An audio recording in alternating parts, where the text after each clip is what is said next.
Vamos a continuar con esta oración que Salomón hizo al inaugurar el templo que Dios mismo le había pedido que fabricara. Y en ocasión de su dedicación, Salomón hace una oración extraordinaria que ya cubrimos en gran parte en una primera mitad del mensaje. Esta es la segunda porción de ese mensaje. Un mensaje que titulamos Orando por la Nación. Segunda parte. El mensaje de hoy va a estar arraigado en el versículo 44 hasta el 61. Y el 44 y el 45, como ya veremos, será resumido por razones que explicaré más adelante. Pero ahí estamos. Primera de Reyes, capítulo 8. Yo quiero iniciar este mensaje diciendo algo parecido a lo que dije en el primero, y es que no creo que sea un secreto para ninguno de nosotros que las naciones hoy en día están en medio de un caos. Un caos que tiene diferentes niveles, diferentes grados, dependiendo del continente o el país de referencia. Y que ese caos, dependiendo de la noticia que estés leyendo o que estés viendo, parece ser moral en un caso, social, político, económico, educacional y aún climático en algunas ocasiones. Y alguien pudiera estar pensando y decir, bueno, las naciones siempre han estado en un estado caótico más o menos igual. La verdad es que ahí hay cierta verdad, porque después de la caída el mundo nunca ha estado en armonía, pero la historia nos recuerda que hay periodos y hay momentos de mayor descomposición, confusión que otros. Puedes pensar en la Primera y la Segunda Guerra Mundial, puedes pensar antes y después de la pandemia, pero hay algo nuevo. Hay algo nuevo en ese caos, entendemos algunos de nosotros. Por un lado, el caos parece ser generalizado. En segundo lugar, creo que hay una gran cantidad de personas, la mayoría, que no está percibida de que realmente algo diferente está ocurriendo, que hay como una especie de ciclón social a nivel mundial. En tercer lugar, yo creo que también leyendo y oyendo que muchos están más o menos contentos con esa descomposición. En último lugar, que quizás sea lo más importante, algo que es nuevo es que los fundamentos están siendo destruidos. Piensa por un momento la diferencia entre experimentar un terremoto en el décimo piso de un edificio y que haya un defecto de construcción a ese nivel versus experimentar el mismo sismo con un defecto de construcción grave a nivel de la zapata. Esa no es la misma cosa, la experiencia no es la misma, probablemente la suerte del edificio no sea igual. Yo creo que entonces es tiempo de hacernos la misma pregunta que el rey David se hizo en un momento dado. El padre de Salomón, que hizo esta oración que vamos a abordar en un momento.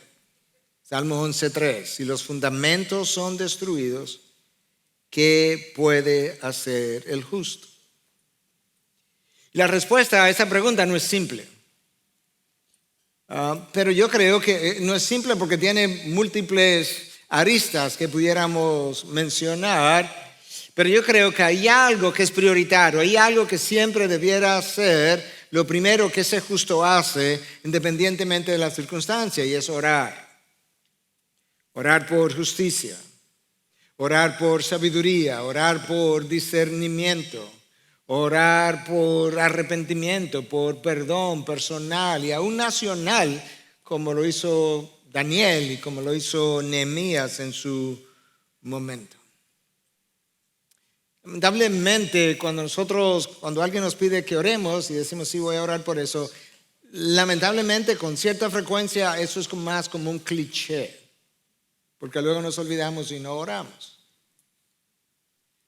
Y pensando en la nación, porque recuerda, este mensaje es Orando por la Nación, parte 2. Pensando en la nación, piensa por un momento, por cada vez que te has quejado por algo que no está bien en tu nación, ¿cuántas veces has orado por la misma nación? Como, bajó duro, pastor. Pero esa es la realidad. A nosotros se nos olvida que orar no es un sacrificio, es un privilegio. Poder hablar con el Creador del universo a cualquier hora, en cualquier día, en cualquier lugar, en cualquier estado de ánimo, independientemente del estatus social, económico, educacional, del idioma, de la facilidad con el idioma. Eso. Yo no sé si hay mayor privilegio que eso. Y sobre todo cuando piensa que Él te escucha. Número 2, que Él va a responder. Y número 3, que cuando responda será mejor que tu oración. Ahora, orar implica no solamente hablar con Dios, implica creerle a Dios, creer sus promesas, creer su control providencial, pero también implica esperar en Dios. Porque ¿por qué voy a orar si después que ore voy a actuar y no voy ni siquiera a esperar lo que Él tenga que hacer? A veces me imagino, no digo que ocurra así, pero a mí me imagino que estamos orando y entonces cuando terminamos decimos, bueno, en el nombre de Cristo, amén, me voy, y Dios como que pudiera decir, espérate, pero no te he dicho nada. Pero ya me fui. Una ilustración. Menciono todo eso porque el rey Salomón tuvo el privilegio, el encargo de parte de Dios de construir un templo que su padre había querido construir y Dios se lo prohibió, como hablamos. Y él construye el templo y llega el día en que se va a dedicar el templo. El arca del pacto es traído, ¿verdad?, a este nuevo templo. Hubo todo tipo de celebración, 7 días de celebración, más de 100,000 sacrificios. Y yo he querido escoger la oración de Salomón como parte de esta serie sobre la oración que hemos titulado Orando con los héroes de la fe. Y de manera particular, el mensaje anterior y haberlo titulado Orando por la Nación, porque yo creo que en la palabra hay mucha enseñanza para nosotros acerca de cómo orar. Está ahí, pero no la vemos. En esta ocasión, Salomón no toma asuntos personales para orar. No, Salomón piensa en la nación y ora por la comunidad entera. Y él tiene 7 motivos de oración, de los cuales cubrimos 5 la vez anterior. Salomón oró por justicia, los estoy resumiendo. Oró por la seguridad de la nación. Oró por misericordia en caso de que condiciones climáticas de la nación de Israel fueran el resultado del juicio de Dios, como pasó en los tiempos de Elías, donde por 3 años y medio no llovió y finalmente Elías oró y volvió a llover.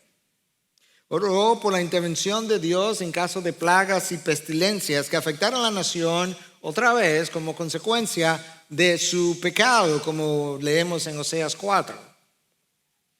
Y de manera particular oró para que el favor de Dios estuviera con el extranjero en Israel. En un momento donde Israel veía a los gentiles casi como ciudadanos de segunda clase o seres humanos de segunda clase.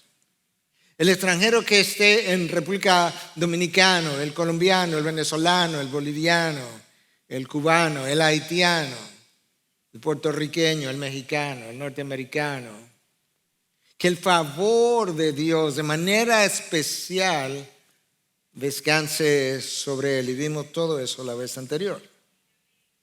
La 6ª petición de Salomón la voy a resumir en un minuto porque Salomón ya oró por esto Aparece en los versículos 44 y 45, donde él vuelve a pedir protección para la nación si sale está en batalla y está teniendo dificultad y está siendo derrotado, que Dios y si ellos se arrepentían en medio de la batalla, que Dios los protegiera y los perdonara y le hiciera justicia.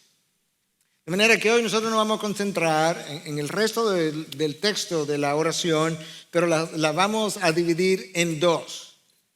La primera parte es la conclusión de la oración de Salomón, versículo 46 al 53, creo yo. Y la segunda parte es la bendición de Salomón para la congregación o para la asamblea. De manera que con eso yo quiero invitarte a que tomes la palabra, primer libro de Reyes, capítulo 8, comenzando a leer en el versículo 46. Cuando pequen contra ti, pues no hay hombre que no peque, y estés lleno de ira contra ellos, y los entregues delante del enemigo, y estos los lleven cautivos a la tierra del enemigo, lejos o cerca, si recapacitan en la tierra donde hayan sido llevados cautivos, y se arrepienten, y te hacen súplica en la tierra de los que los llevaron cautivos, diciendo: hemos pecado y hemos cometido iniquidad, hemos obrado perversamente. Si se vuelven a ti con todo su corazón y con toda su alma en la tierra de sus enemigos que los llevaron cautivos, y oran a ti vueltos hacia la tierra que diste a sus padres, hacia la ciudad que has escogido y hacia la casa que he edificado a tu nombre, entonces escucha tú desde los cielos el lugar de tu morada, su oración y su súplica, y hazle justicia. Perdona a tu pueblo que ha pecado contra ti todas las transgresiones que hayan cometido contra ti, y hazlos objetos de compasión ante los que los llevaron cautivos, para que tengan compasión de ellos, porque ellos son tu pueblo y tu heredad que sacaste de Egipto, de en medio del horno de hierro. Que tus ojos estén abiertos a su súplica, o a la súplica de tu siervo y a la súplica de tu pueblo Israel, para escucharlos siempre que te invoquen. Pues tú los has separado de entre todos los pueblos de la tierra como tu heredad, como lo dijiste por medio de tu siervo Moisés, cuando sacaste a nuestros padres de Egipto, oh Señor Dios. En esta última petición, en la oración, tú puedes ver que Salomón estaba consciente de la historia pecaminosa del pueblo. Estaba consciente de la tendencia continua de ese pueblo a alejarse de Dios. Al mismo tiempo reconoce la pecaminosidad de todo ser humano. Y al mismo tiempo reconoce que Dios en su santidad aborrece el pecado y por tanto se aira contra el pecado y el pecador, porque al final el pecado no es un ente, es una cosa que se hace. Y de ahí que él diga: cuando pequen contra ti, pues no hay hombre que no peque. Notaste que Salomón no dice si pecan contra ti. No, él asume que van a pecar. Lo asume por dos razones. Él conoce la historia, él conoce el tiempo de los jueces. Él conoce que por 350 años este pueblo estuvo pecando, siendo oprimido, clamando a Dios, siendo liberado. Y otro ciclo más, y otro ciclo más. Y 350, casi 400 años pasaron en ese tejemaneje, como decimos nosotros. Él conoce esa historia, pero él también conoce la carne del ser humano. Dice: cuando ellos pequen. Es como que él sabe, esto va a volver a ocurrir. Y él anticipa que cuando eso vuelva a ocurrir, si el pueblo se arrepiente, él está pidiendo que Dios les oiga. Y entonces hay como una especie de paréntesis en nuestras Biblias, por lo menos, dice: porque no hay hombre que no peque. Esta es la realidad tuya y mía. Y si eso es cierto, eso implica que la práctica del pecado, consciente o inconsciente, está en nosotros prácticamente todos los días. Y si eso es cierto, y lo es, entonces yo debiera cultivar la disciplina del arrepentimiento, como hemos estado hablando, de manera diaria. De tal forma que ella pase a ser parte de mi estilo de vida. ¿Por qué? Porque no hay hombre que no peque, porque yo no puedo vivir un solo día en conformidad completa a la ley de Dios, y porque Dios en su santidad se aira contra el pecado y el pecador. Y por eso es que Salomón dice: y cuando tú estés lleno de ira contra ellos y los entregue delante del enemigo, y esto los lleven cautivos a la tierra del enemigo, lejos o cerca. Salomón quizá no estaba completamente apercibido de lo que iba a pasar, pero él estaba orando proféticamente, porque eso es exactamente lo que ocurrió. El pueblo pecó y volvió y pecó y volvió y pecó, y Dios lo perdonó y volvieron y pecaron, hasta que finalmente el reino del sur es llevado cautivo, el reino del norte, perdón, es llevado cautivo a Asiria por los asirios, y luego las otras dos tribus del sur, el reino del sur o Judá, fueron llevados a Babilonia 100 y pico de años después. Y él está orando de que cuando ellos estén allá en tierra extranjera, si ellos oran y se arrepienten, estando allá, que Dios les escuche y les haga justicia. Ahora recuerda, esto fue escrito hace 3000 años más o menos. De manera que nosotros tenemos, a la hora de predicar, tenemos que tomar el texto bíblico y traerlo a la congregación 3000 años después, y al mismo tiempo tomar la congregación y traerla al texto bíblico 3000 años antes. De manera que tenemos que encontrar una cierta aplicación para la iglesia hoy, que no sería si nosotros somos llevados por naciones extranjeras a lugares lejanos, pero más bien si la iglesia es perseguida en nuestros días como consecuencia de su pecado, sabiendo que no toda persecución ha sido consecuencia del pecado, pero reconociendo que sí pasó en el pasado y que quizás en nuestros días el regreso de la persecución se deba al pecado de su iglesia. O si lo pensamos en términos individuales, como no somos una nación, si yo pienso en mí mismo, como no soy una nación, ¿cuál es la aplicación de ese texto? Bueno, una nación extranjera quizás no sea la que me oprima, pero mi propio pecado me oprime. Me hace cautivo. Me quita la libertad que Cristo compró. Mi propio pecado me hace sufrir, me puede enfermar emocionalmente, espiritualmente, físicamente, reconociendo que no todo sufrimiento del tipo que sea es secundario a mi pecado. Obviamente no es así. Pero como dijimos 2 semanas atrás, el pecado nos daña más de lo que nosotros nos percatamos. Salomón, el hombre más sabio que haya pisado la tierra en ese momento caminando con Dios, tiene el discernimiento, la sabiduría para recordar la historia del pueblo judío, recordar que no hay hombre que no peque, recordar la santidad de Dios porque Él se aira contra su pueblo, y por tanto, en vez de pedirle a Dios que le dé la fortaleza a su pueblo para mantenerse en santidad, lo cual Él sabe que se requiere, pero al final todavía no lo van a lograr completamente, Salomón apela a la misericordia de Dios, al carácter de Dios.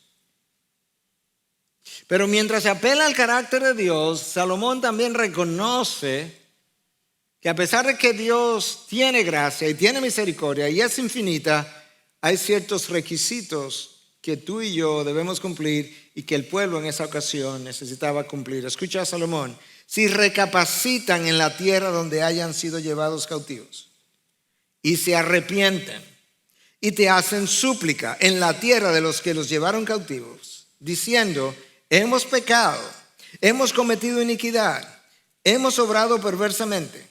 Si se vuelven a ti con todo su corazón y con toda su alma en la tierra de sus enemigos que los llevaron cautivos, y oran a ti, vueltos hacia la tierra que diste a sus padres, hacia la ciudad que has escogido y hacia la casa que he edificado a tu nombre. Salomón entonces dice: si hacen eso, ¿qué cosa? Si recapacitan, si se arrepienten, si suplican, si oran, reconocen su pecado. ¿Qué tanto tengo yo que reconocer mi pecado a la hora de un verdadero arrepentimiento? Bueno, Salomón dice, si ellos oran diciendo, hemos pecado, hemos cometido iniquidad, hemos obrado perversamente. ¿Cuándo fue la última vez que en una confesión con Dios tú le llamaste a tu pecado perverso? Yo reconozco que eso es una palabra fuerte, yo reconozco que eso no es algo que yo quisiera pronunciar con frecuencia de mi propio pecado, pero al mismo tiempo, de un tiempo para acá, es algo que yo quiero incluir en mi vocabulario, porque eso es como es delante de la santidad de Dios, es perverso, el pecado que sea. Y la manera como Salomón oró es exactamente la manera como Daniel en el exilio y Nehemías en el exilio. Esto es como una oración profética, exactamente de la misma manera como esos dos hombres de Dios oraron antes de que Dios dijera, ok, nos vamos de regreso a Jerusalén. Tal cual Salomón oró. Ellos estaban en el cautiverio y Daniel y Nehemías oraron en un momento dado y le dicen, Dios, nosotros, yo y mi pueblo hemos pecado contra ti y hemos cometido iniquidad y hemos obrado perversamente. Los héroes de la fe concuerdan en cómo llamar al pecado. Ahora, ¿notaste algo? Cuando Salomón dice, si ellos se arrepienten y dicen, recuerda que la palabra está inspirada verbalmente, palabra por palabra. Y dicen, Señor, perdónanos, yo sé que hemos pecado. No, y dicen, hemos cometido iniquidad. Le ponen nombre a su pecado. Hemos obrado perversamente. Ahí no hay un si esto o aquello. Y ellos también pecaron, Señor, míralo a ellos también. Ahí no hay pero, Señor, esta es la primera vez, yo nunca había hecho eso. En inglés la frase es no if, ands, and buts.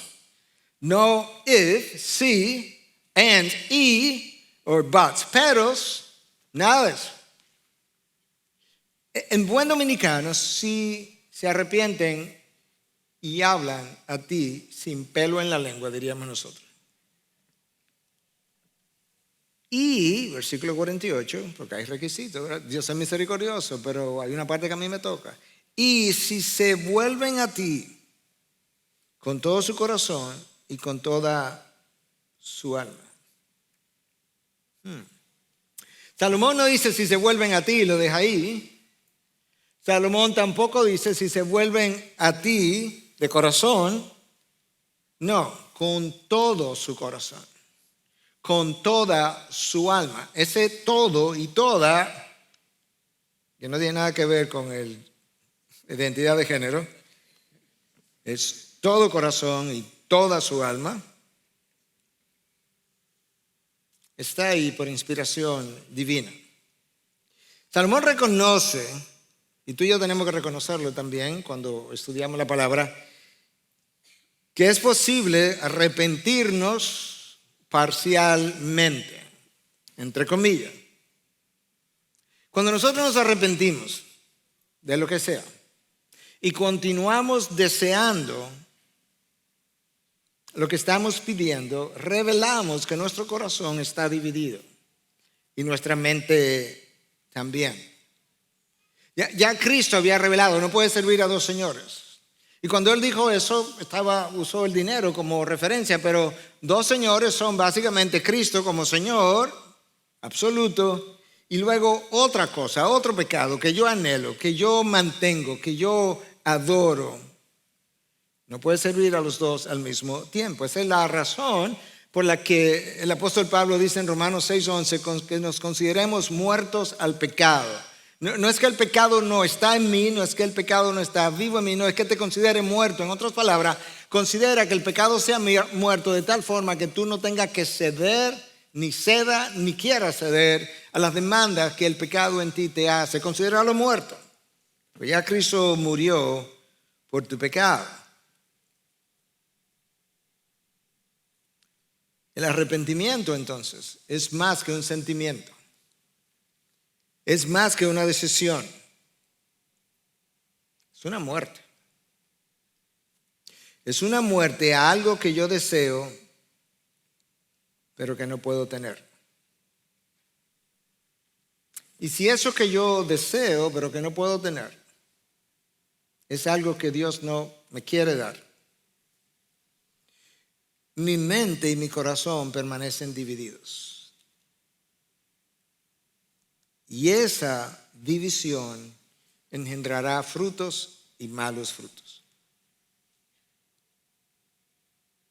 Permíteme personificar el pecado como Pablo lo hace en un momento dado. Ya yo he hecho esto otras veces, pero en esta ocasión permítemelo hacerlo una vez más. Pablo dice que el pecado me engañó como si fuera una persona. Y dice incluso el pecado me mató de nuevo como si fuera una persona. Entonces permíteme hacer lo mismo. Yo voy a personificar el pecado. Debilitar el deseo pecaminoso no es suficiente. ¿Sabes por qué? Porque el pecado tiene forma de cómo ejercitarse otra vez. Él va al gimnasio y fortalece sus músculos. Bueno, pastor, entonces yo lo que creo que debemos negar el pecado. No es suficiente tampoco. Porque el pecado tiene su forma de reaparecer para que yo lo afirme en otras circunstancias. De manera que aquí no estuvo bien, pero aquí sí está bien. Tampoco entonces lo puedo negar. Alejarme del pecado tampoco es suficiente. ¿Sabe por qué? Porque el pecado tiene su forma de cuando yo me alejo, tiene su forma de él acercarse a mí. En la personificación de ese pecado. No puedo tomar el pecado y debilitarlo tanto que lo pongo en cuidado intensivo y en respiración artificial, porque el pecado es de tal naturaleza que él tiene forma de salir del respirador hasta que le den de alta y volver a encontrarse conmigo. La única manera de lidiar con él es matándolo. Si lo dejo vivo, él vuelve a salir de la hospitalización. Es parte de lo que yo he llamado en otras ocasiones la anatomía y la fisiología del pecado, la estructura y el funcionamiento del pecado en ti y en mí.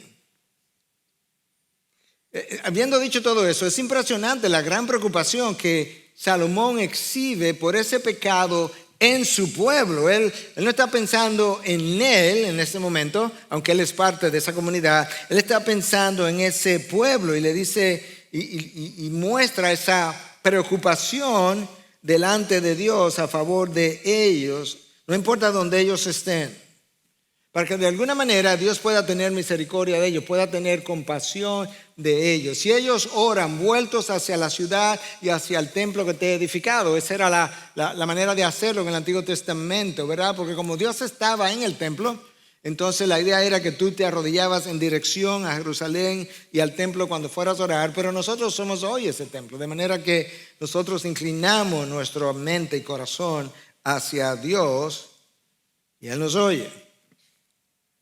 Ahora escucha el corazón de Salomón hablándole a Dios a favor de su pueblo.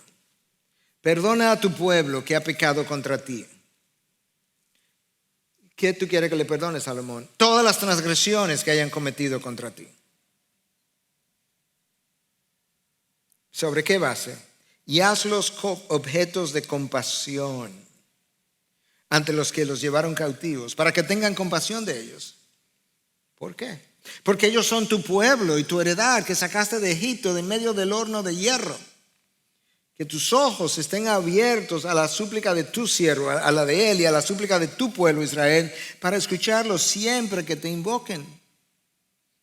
Pues tú lo has separado de entre todos los pueblos de la tierra como tu heredad, como lo dijiste a Moisés por medio de tu siervo Moisés cuando sacaste a nuestros padres de Egipto.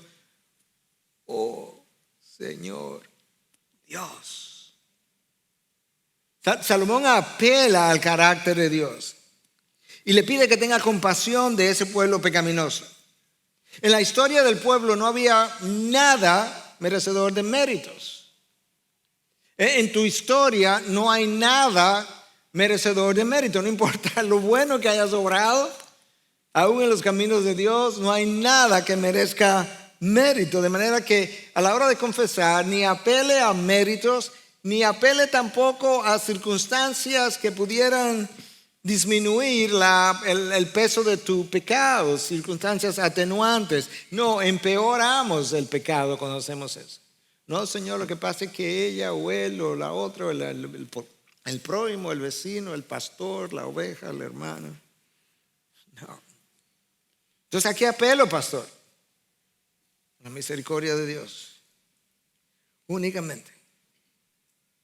En este momento en que Salomón está caminando bien con Dios, en que Salomón tiene sabiduría de lo alto, Salomón tiene mucho que enseñarnos acerca de la oración. Salomón ni siquiera ora por beneficio personal. Salomón está enfocado en el bienestar de la nación. Eso es una gran lección para nosotros. Para que cada vez que tú tengas algo de qué quejarte de la nación, o antes o después de la queja, ora por la queja, y quizás si lo hace antes ni siquiera llegues a quejarte, porque eso es como es. Y la circunstancia en medio de la cual te encuentres tampoco es accidental, es providencial. Ha sido orquestada por Dios para contribuir a la formación de la imagen de Cristo en ti. Entonces, con eso nosotros terminamos de ver la séptima petición de Salomón. Pero ahora viene como el final, y el final ha sido considerado como la bendición de Salomón sobre el pueblo. Y él comienza así, pero resulta que en medio de la bendición, como que la bendición vuelve y se convierte en una oración, pero yo te la voy a diferenciar en la medida que avancemos. Escucha ahora del versículo 54 hasta el 61. Cuando Salomón terminó de decir toda esta oración y súplica al Señor, se levantó de delante del altar del Señor de estar de rodillas con sus manos extendidas hacia el cielo. Recuerda que al principio vimos que Salomón estaba parado. En algún momento de la oración él se arrodilló, siguió con las manos extendidas al cielo. Salomón está parado frente al altar de bronce, según leemos en Crónicas. Y se puso de pie. Estaba arrodillado, se puso de pie y bendijo a toda la asamblea de Israel en alta voz diciendo: bendito sea el Señor que ha dado reposo a su pueblo Israel conforme a todo lo que prometió. Ninguna palabra ha fallado de toda su buena promesa que hizo por medio de su siervo Moisés. Que el Señor nuestro Dios esté con nosotros, como estuvo con nuestros padres, que no nos deje ni nos abandone, para que incline nuestro corazón hacia Él, para que andemos en todos sus caminos y para que guardemos sus mandamientos, sus estatutos y sus preceptos que ordenó a nuestros padres. Que estas palabras mías, con las que he suplicado delante del Señor, estén cerca del Señor nuestro Dios día y noche, para que Él haga justicia a su siervo y justicia a su pueblo Israel según las necesidades de cada día, a fin de que todos los pueblos de la tierra sepan que el Señor es Dios, no hay otro. Estén pues los corazones de ustedes enteramente dedicados al Señor nuestro Dios, para que andemos en sus estatutos y guardemos sus mandamientos como en este día. Cuando tú leas la palabra, si tú eres de los que usa lapicero o marcadores, trata de, antes de captar o entender el texto, de subrayar palabras que llamen la atención. Y sobre todo cuando encuentre verbos, porque los verbos, hemos dicho, ellos llevan la voz cantante, ellos te dicen de qué habla el texto. De manera que lo primero que Salomón hace es que él bendice a Dios. Él bendice a Dios, ¿por qué? Por haber dado reposo a su pueblo, por haberlo sacado de Egipto y haberlo llevado a la tierra prometida.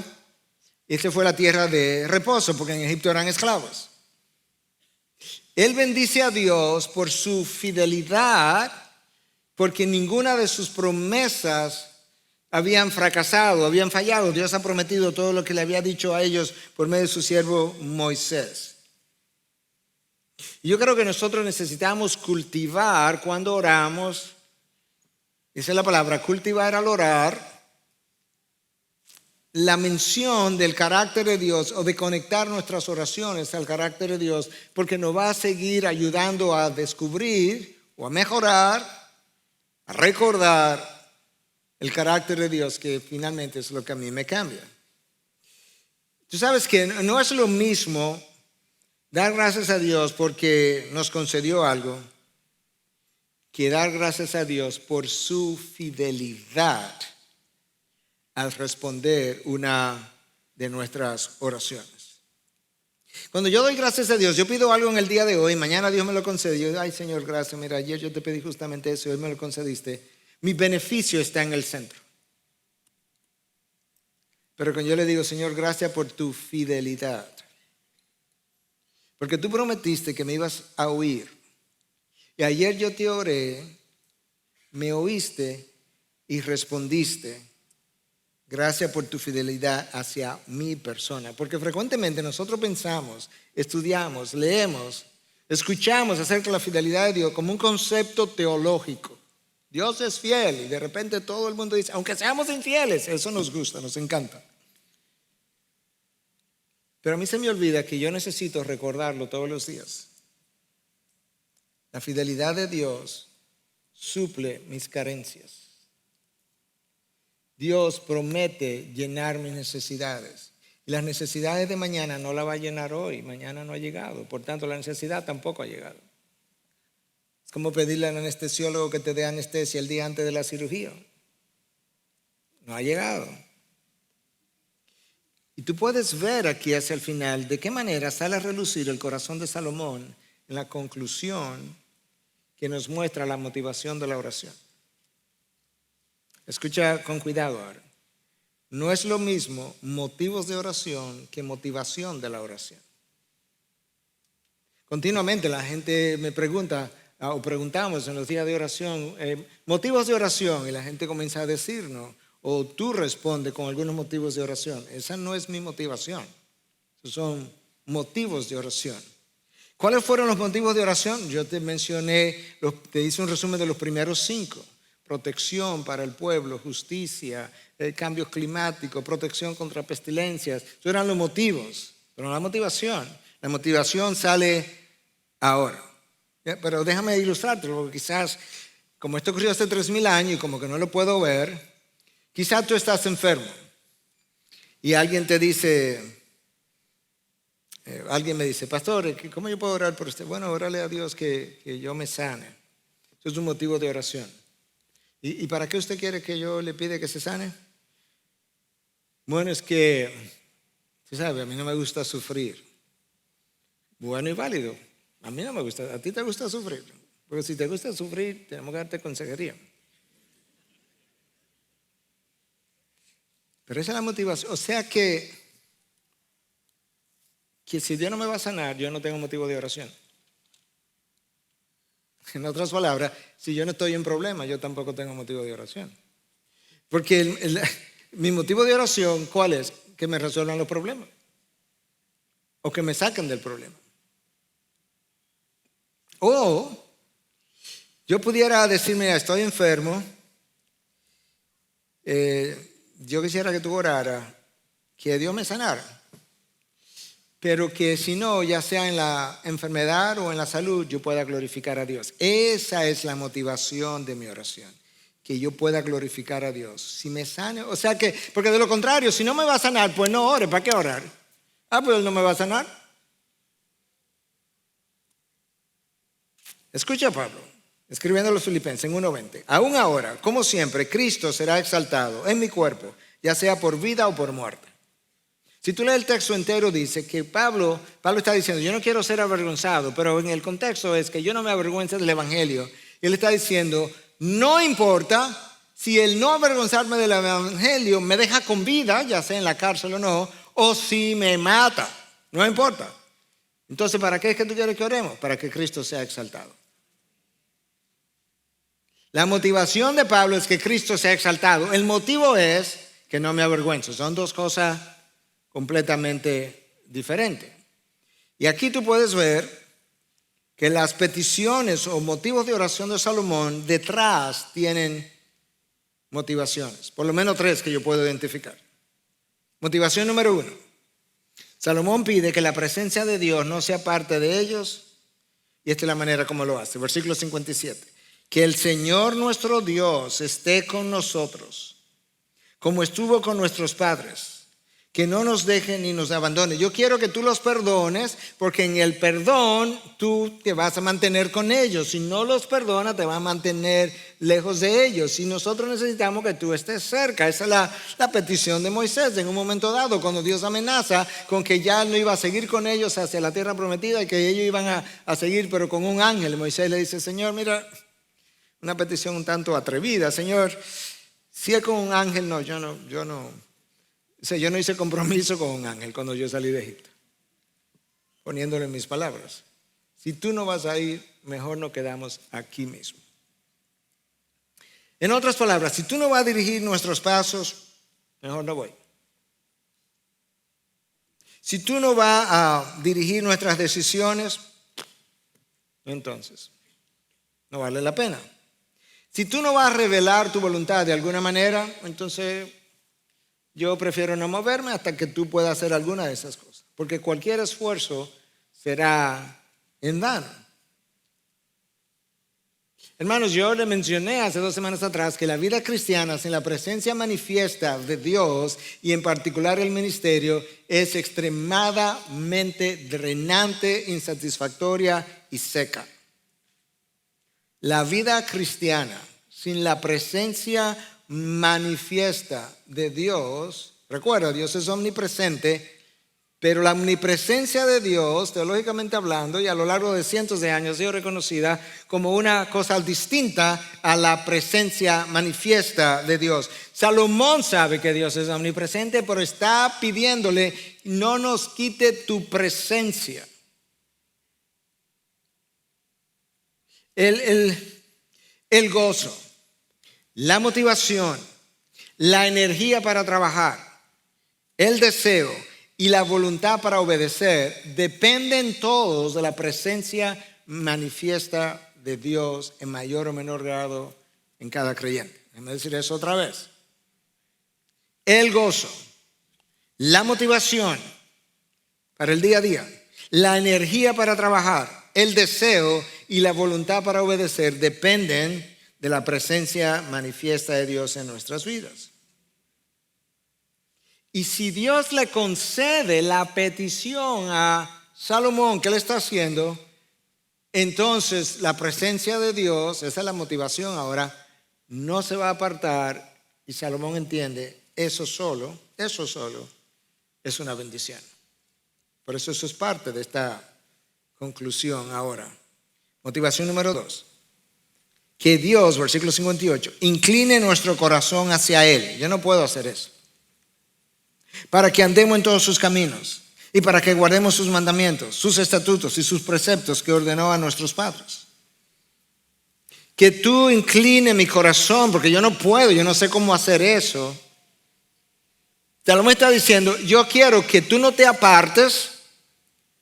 Y cuando tu presencia es manifiesta, una de las cosas que ocurren es que tú inclines el corazón de tus hijos en tu dirección. El apóstol Pablo lo dijo de otra manera, que Dios pone en nosotros el querer y el hacer. Cuando Dios pone en mí el querer, ha inclinado mi corazón hacia Él. Y una vez mi corazón está inclinado hacia Él, ya es fácil obedecer, porque yo camino en dirección de mi corazón. En nuestra carne nosotros no tenemos esa capacidad. Ahora, nosotros sí podemos oponernos a la inclinación que Dios quiere hacer de mi corazón. Ahí está Jonás para probarlo. Jonás, vamos para Nínive. Esa es la que quiero inclinar tu corazón hacia Nínive. Tomás no toleraba a los ninivitas. Eran gente crueles que no merecían perdón. Quizás él sí, pero no los ninivitas. De manera que yo no voy a inclinar mi corazón hacia los ninivitas. Se está oponiendo a la inclinación que Dios quiere dar a su corazón. Tú conoces el resto de la historia, nos vemos de Nínive. Entonces podemos hacer eso, podemos oponernos, pero no podemos inclinarlo. Hace 1500 años atrás, Agustín decía que cuando la mente le da una orden a la voluntad obedece. Cuando la mente le da una orden a la voluntad obedece. La cita es mucho más larga de ahí, es mucho más compleja, No puedo entrar ahí porque tendría que tomarme todo un sermón para eso, porque él habla de que cuando la mente le da una orden a la mente no obedece. Eso es otra cosa. Sigamos donde estamos. Pero si tu mente le da una orden a la voluntad obedece. Salomón está diciendo, inclina ese corazón, esa mente, la misma cosa. Pero ¿para qué? Él dice ahí ¿para qué? Para que guarden tus mandamientos, tus estatutos y tus preceptos. De esa obediencia depende nuestro caminar. Por tanto, esto sigue siendo una bendición, este final. Porque él está diciendo, inclina, aunque suena como una oración, pero al final está diciendo, es que si tú lo haces, eso es una bendición en sí mismo. Motivación número 3. Que estas palabras mías, su oración, con las que he suplicado delante del Señor, estén cerca del Señor nuestro Dios día y noche, para que Él haga justicia a su siervo y justicia a su pueblo, Israel, según las necesidades de cada día.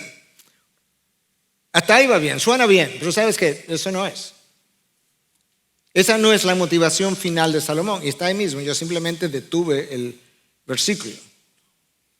Salomón está pidiendo que la oración sea oída para que Dios le haga justicia a él, a Salomón, y a su pueblo también, según la necesidad de cada día. El versículo continúa. ¿Para qué? Escúchalo ahora. ¿A fin de qué? ¿Para qué tú quieres que te haga justicia? ¿Para qué tú quieres que yo intervenga? ¿A fin de qué? ¿Para qué? Para que todos los pueblos de la tierra sepan que el Señor es Dios y que no hay otro. En otras palabras, yo quiero que tú saques, si el pueblo peca y se arrepiente, yo quiero que tú lo perdones y lo saques de su opresión, porque yo quiero que todas las naciones de la tierra, todas las naciones paganas, sepan que tú eres el único Dios y que no hay ningún otro Dios. Que la presencia manifiesta de Dios no sea parte de ellos. Que Dios incline su corazón. Que el pueblo sea conocido por la obediencia a sus mandatos, preceptos y estatutos con una sola intencionalidad. Que todos los pueblos de la tierra conozcan que tú eres Dios. ¿A qué suena eso? Esa es la gran comisión. La gran comisión es acerca de que todos los pueblos de la tierra conozcan que solamente Dios es Dios, que solamente el Señor es Dios. Esta es la gran comisión 3000 años atrás.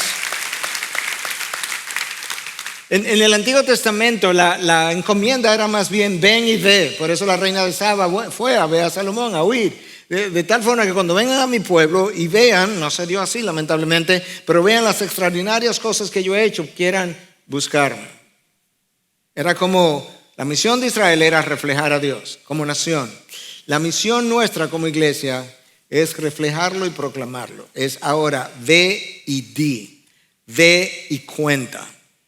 Y cuando cuentes, refléjame. Ambas cosas. Dar a conocer el nombre de Dios para que las naciones encuentren salvación. ¿Te das cuenta de la diferencia entre motivos de oración y motivación de oración? Cuando nosotros oramos, es importante que nosotros sepamos cuál es la intención por la cual estoy pidiendo. ¿Cuál es el fin por el cual estamos orando? ¿Cuál es el propósito de nuestra oración? Porque el propósito, el fin, la intención no debe ser que me saque del problema. No, es válido pedirle a Dios que me saque del problema, pero al final ese no es el motivo. El motivo de la motivación, mejor dicho, la motivación es que ya sea que tenga que permanecer en el problema o estar fuera del problema, que yo pueda glorificarte.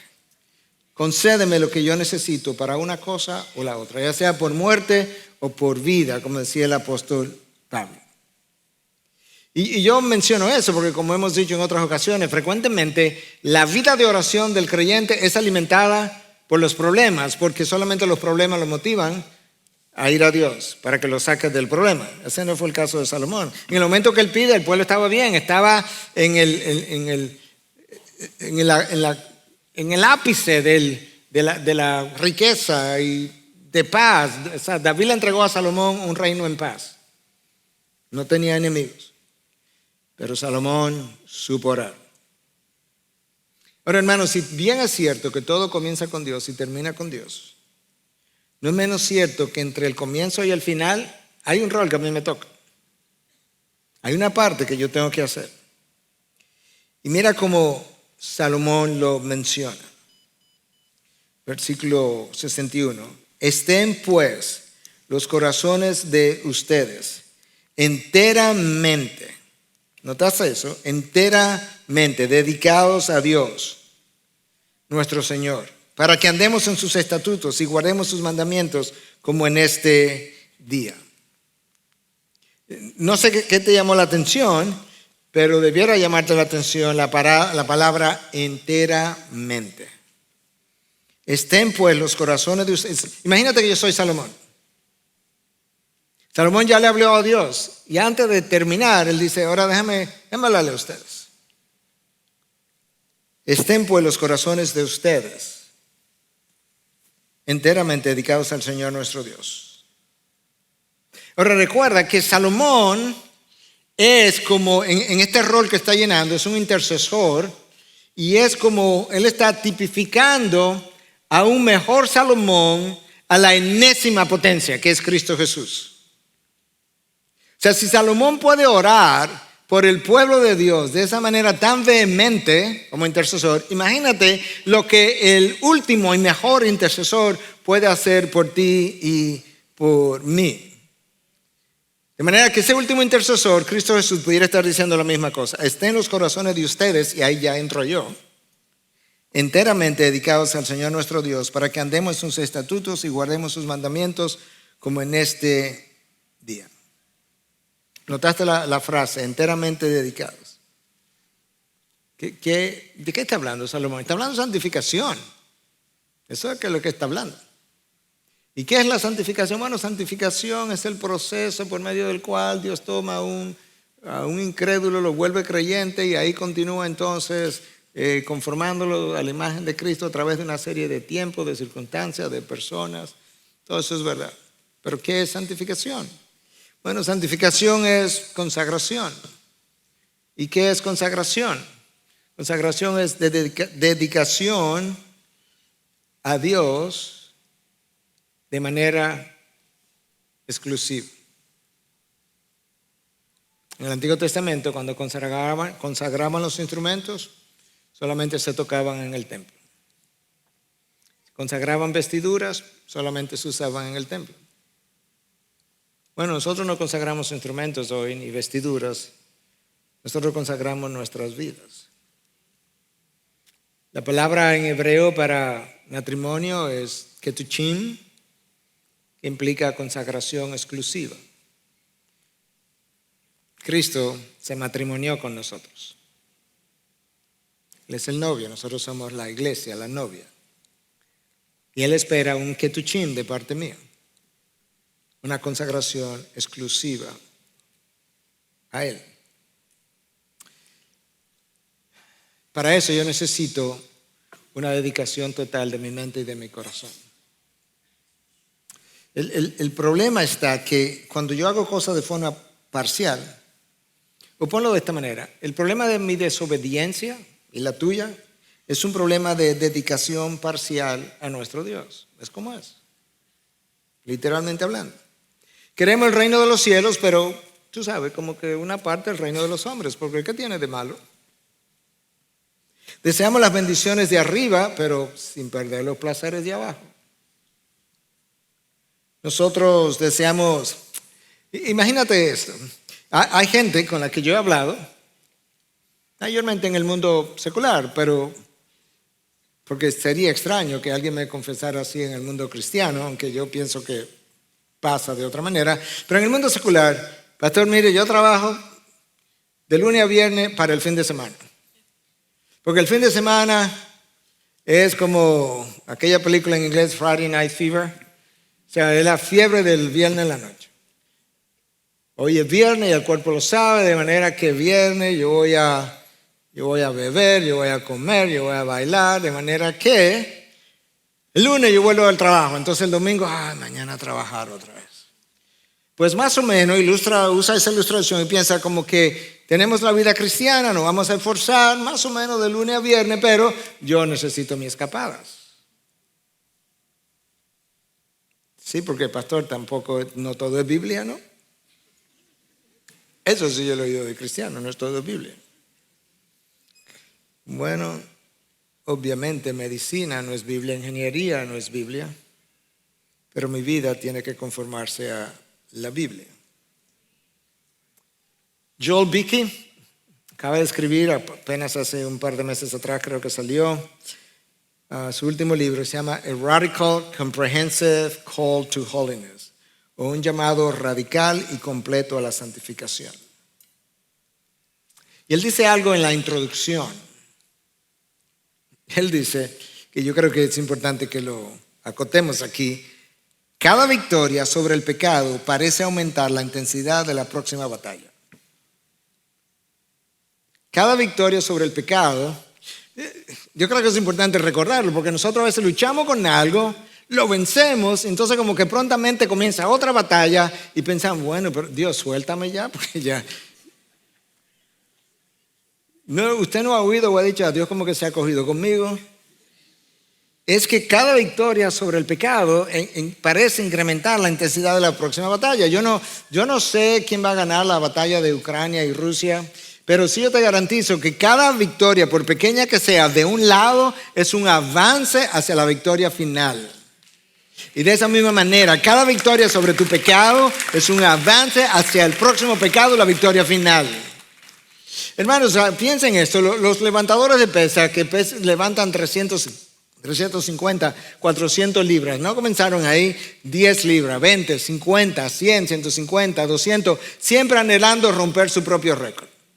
Los corredores profesionales, cada uno tiene un récord profesional de cuántos segundos o minutos me tomó llegar a los 100 metros, a los 1000 metros. Y cada uno quiere romper su propio récord.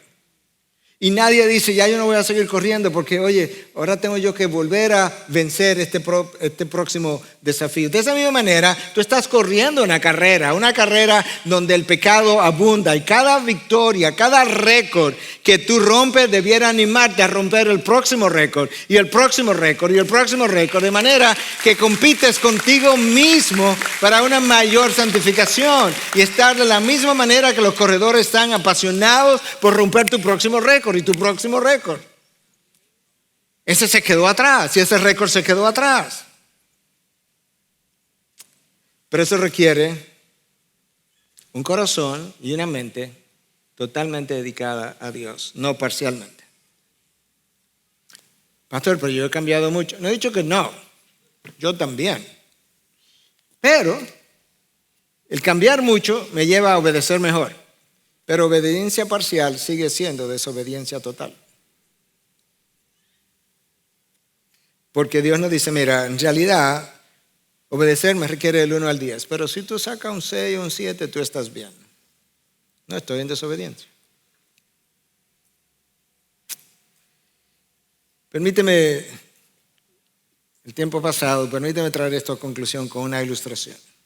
Cuando yo era niño, 10 años, 11, 12, no recuerdo bien, pero alrededor de esa época, yo recuerdo soñar con ser médico.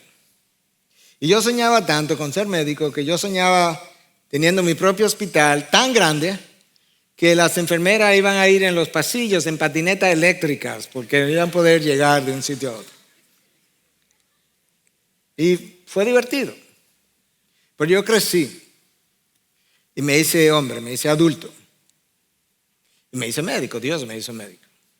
Y ahora yo tengo que ir y tratar pacientes con enfermedades serias y ser responsable de mi preparación, ejecución y de su salud. Hermano, en la vida cristiana tú naciste de nuevo y en los primeros tiempos tú eras un niño espiritual y tú jugabas a ser cristiano. Y yo no puedo seguir jugando a ser cristiano. Y yo no soy un bebé en la fe. Y ya yo crecí. Yo tengo que ir y ser ahora un cristiano en la práctica. Que por la madurez alcanzada pueda ir a sanar enfermos. No físicos, sino espirituales. Enfermos que a veces son simplemente incrédulos, que no conocen a Dios y están completamente enfermos. Y yo soy el médico designado para el espíritu. para llevar el mensaje de Dios, y otros que son creyentes, pero que han enfermado y que Dios me ha designado para ir en su rescate, en su ayuda y ayudarlos a sanar. Pero yo tengo que ser un adulto. No puedo seguir jugando a ser cristiano. Ese tiempo pasó. No hay el síndrome de Peter Pan espiritual, que siempre no quería crecer. Peter Pan no quería crecer, quería ser un niño perpetuo, siempre jugando. Eso no se da, eso se desea en la vida común, pero en el reino de los cielos no se cree en eso. Y eso requiere una mente y un corazón completamente dedicados a Dios. De manera que mi vida entera sea para la gloria de Dios. No importa cómo las oraciones sean respondidas o no. Yo vivo, yo existo, yo respiro, yo fui creado para glorificar a mi Dios. Padre, gracias. Gracias por el desafío, pero en realidad no es un desafío, es un privilegio. Es una bendición poder vivir bajo tu ley, poder vivir bajo tu cobertura, poder vivir bajo tu reino.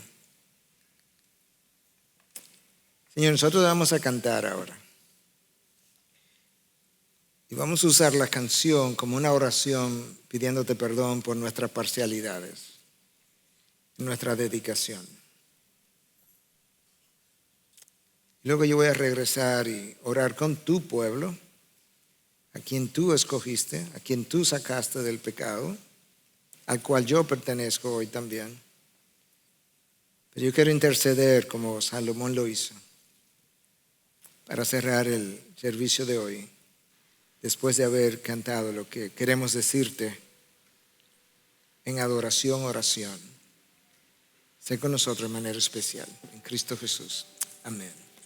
Gracias por acceder a este recurso. Espero que haya sido de gran bendición para tu vida.